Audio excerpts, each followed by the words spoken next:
A bedroom feature that cost $40,000 to install was removed by every single buyer who purchased the home afterward. Not because it broke, but because sleeping near it felt wrong.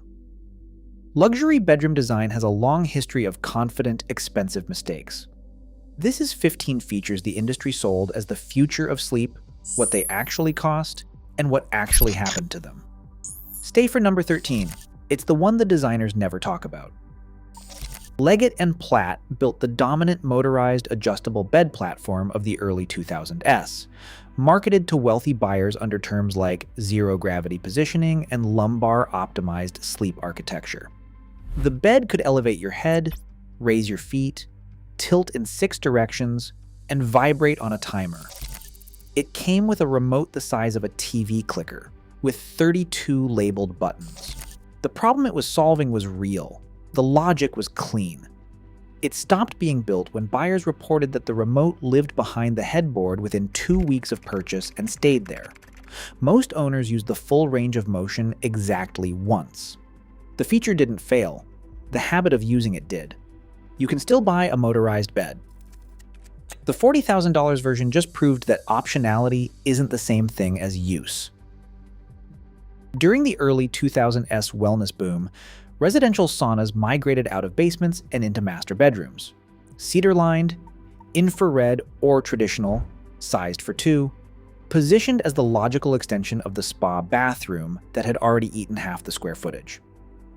Real estate agents now list former sauna room as a selling point not because the sauna is valuable, but because it means additional square footage and a room without a sauna in it. It stopped being built when the market made clear that buyers wanted rooms they hadn't already decided the purpose of. The dream of the in-bedroom sauna survived for about 1 property cycle. The room outlasted it. Spec luxury homes in the mid-2000s began installing televisions that descended from recessed ceiling compartments on motorized arms, the screen lowering into position at the foot of the bed, rising out of sight when not in use. The aesthetic logic was airtight. The mechanical logic was less so. Motorized arm mechanisms in ceiling environments, with fluctuating temperature and humidity, jammed. Documented failure patterns from luxury home inspectors put the average time to first malfunction at under 2 years. Architects quietly stopped specifying it because a permanently descended, unretractable television in a $4 million bedroom was not a conversation anyone wanted to have. You have a TV in your bedroom right now. It's almost certainly mounted on a wall, at a fixed angle, doing exactly what it's supposed to do. The ceiling mechanism died, so that could happen. Chromotherapy. Wall systems, programmable LED arrays embedded behind translucent architectural panels, entered high-end residential bedrooms around 2008. The pitch was precise. Specific light wavelengths at specific times recalibrate the body's melatonin production. The science behind that claim is not wrong. The system worked exactly as designed. Most owners overrode the programming within a week and settled on a single static color, usually warm amber or soft blue, that the system's circadian logic had specifically scheduled to be off during their preferred usage hours. They paid for a dynamic biological system and used it as a dimmer switch. The technology worked. The behavior it required didn't. Mold. That's where this one ends. Indoor waterfall walls, vertical water features installed flush against bedroom walls, recirculating over stone or glass, sold as ambient sound therapy, appeared in luxury design coverage throughout the mid-2000s. The sound rationale had real backing. White noise frequency masking is a documented sleep aid. The installation rationale did not survive contact with the actual bedroom environment. The water feature added consistent humidity to a sealed space. Humidity in sealed spaces creates condensation behind wall panels. Condensation creates mold. Several owners also reported a specific mid-frequency resonance that, rather than masking thought, seemed to amplify it. One owner described it as making it impossible to stop thinking. It stopped being built when contractors began discovering what was behind the feature walls during renovation. Custom headboards with integrated backlit aquarium panels appeared in luxury bedroom coverage in the mid-2000s, sold as a calming visual anchor for sleep. The concept was genuinely elegant. The pump ran at a frequency audible in a quiet room. The tank light, even dimmed, cast enough glow at 3 a.m. to register. Bi-weekly water maintenance in a headboard installation required partially disassembling the bed. Within 6 months of purchase, the majority of documented aquarium headboards had been drained. Several property listings still show them in place, the structure intact, the glass empty, filled with books. The object survived. What it was supposed to contain didn't. Canopy-style bed enclosures with integrated microclimate control, their own HVAC zoning, independent humidity regulation, separate air filtration, appeared in ultra-high-end residential builds between roughly 2005 and 2012. The pitch? One partner wanted cold, one wanted warmth. The enclosure solved the negotiation. The energy cost to maintain a separate microclimate zone ran $600 to $900 annually, on top of the home's existing HVAC costs. They also had an aesthetic problem, no specification sheet acknowledged. They made the bedroom feel like a server room. During renovation surveys, climate pod enclosures ranked among the most frequently removed features. It stopped being built when buyers began asking what it would cost to take it out before they agreed to move in. This next one required, in at least one documented installation, a fire safety assessment. The part that still bothers me about the oxygen-enriched sleep room is how reasonable it sounded. A small number of ultra-high-end bedroom installations in the early to mid-2010s included sealed systems that elevated ambient oxygen concentration by several percentage points, marketed under athletic recovery branding. The problem being solved was legitimate. Oxygen saturation during sleep affects recovery measurably. The installation was quietly discontinued after questions emerged in building code consultations and insurance underwriting reviews about fire risk in oxygen-enriched enclosed residential spaces.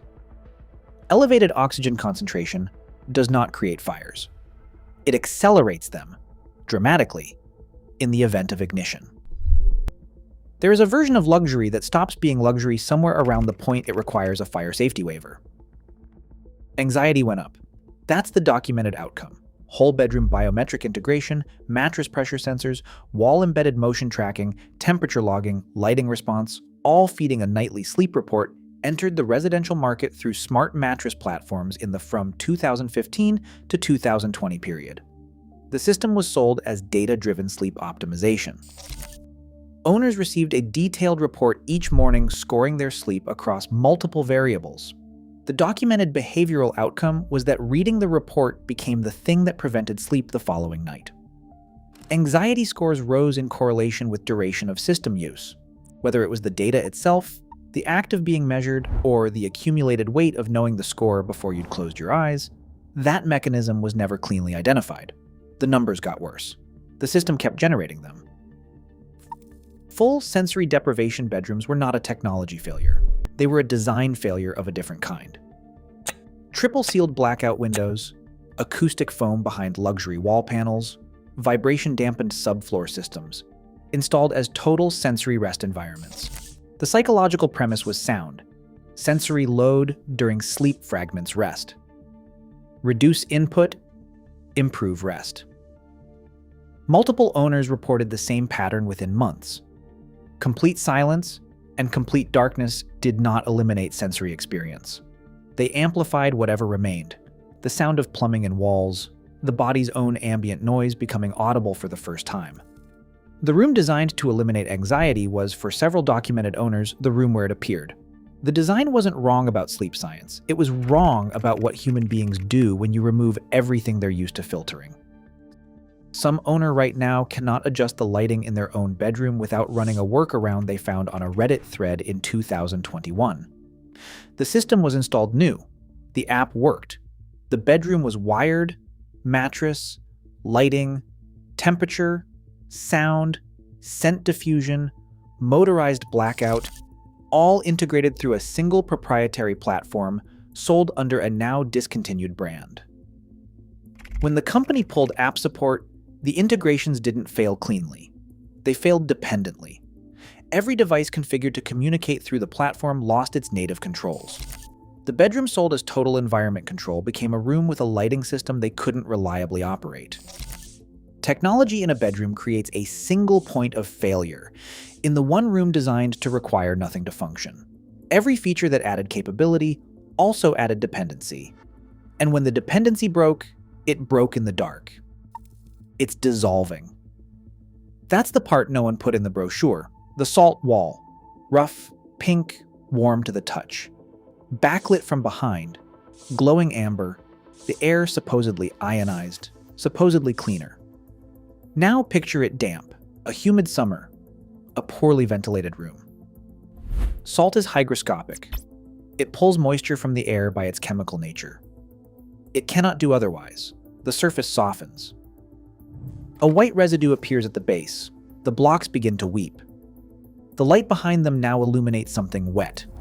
Several renovation records list salt wall remnants as a line item for removal. Not the salt wall, the remnants. The peer-reviewed literature on ionization as a health intervention does not support the claims made at the point of sale. The wall didn't just fail to deliver what was promised, it delivered the opposite, visibly, over months, in the room where you slept. Not technology, not a system, just paint, and someone's hands, and weeks of work on a scaffold looking up. The commissioned ceiling mural is the oldest luxury bedroom feature on this list. It has no moving parts. It requires no power. It has no app. It cannot be discontinued. It cannot jam. It does not generate a firmware update at 3 a.m. The ones that survived their original installations are still there, in rooms renovated around them 3 times. The ones that were painted over appear consistently in the testimony of the people who made that decision as the single most regretted removal of the renovation. The simplest feature on this list outlasted every other feature on this list. The object that required nothing to function was the one that kept functioning. Every feature on this list was designed to give you more control over the one place you're supposed to let go of it. That's not a coincidence. That's the whole story. The bedroom keeps rejecting the infrastructure, and the industry keeps building it anyway. If there's a feature from your own home on this list, put it in the comments. More lists like this every week. The subscribe button is there if you want them.